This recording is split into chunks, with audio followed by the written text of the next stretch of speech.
நேத்து லஞ்ச்சு ரொம்ப ஹெவியா இருந்தது. ஸோ, அதனால இன்னைக்கு சிம்பிளா இருக்கட்டும் அப்படின்னு சொல்லிட்டாங்க.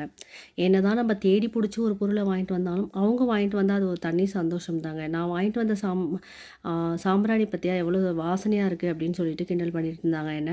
ஸோ, காலையில பிரேக்ஃபாஸ்ட்டுக்கு பார்த்தீங்கன்னா, கேப்பாடு தான் பண்ணியிருந்தேன். முருங்க மரத்தில பார்த்தீங்கன்னா, சூப்பரா இருக்குங்க எங்க கீரை. ஸோ, கேப்பாட பண்ணிட்டு நான் வந்து அத்திப்பழம் ஜூஸ் எடுத்திருந்தேன். மதியானம் சிம்பிள் லஞ்ச் போதும் அப்படின்னு சொன்னாலும், அவங்க வீட்ல இருக்காங்க. அவங்களுக்கு புடிச்ச மாதிரி பண்ணா நல்லாயிருக்குன்றதுனால ரசம், உருளைக்கிழங்கு கிரேவி பண்ணேன். அவங்களுக்கு உருளைக்கிழங்கு தொக்குனா ரொம்ப பிடிக்கும். ஸோ, அதனால பண்ணிட்டு கூடவே முட்டை ஆம்லேட்டும் பண்ணி இன்னைக்கான லஞ்ச் மெனுவ வந்து முடிச்சாச்சு.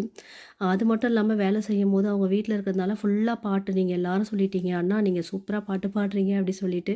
ஆனா அந்த பாட்ட கேட்கறது என்னவோ நான் மட்டும் தாங்க. ஃபுல்லா எனி டைம் பாட்டு கேட்டுக்கிட்டே வேலை பார்த்தேன். ஸோ, அதனால வேலையும் சீக்கிரமா எனக்கு முடிஞ்சிடுச்சு. இன்னைக்கான லஞ்ச் மெனு வந்து பார்த்தீங்கன்னா, ரசம், முட்டை ஆம்லேட்டு, உருளைக்கிழங்கு கிரேவி. இந்த வீடியோ உங்களுக்கு பிடிச்சிருந்தா மறக்காம லைக் பண்ணிடுங்க. பாய்ங்க.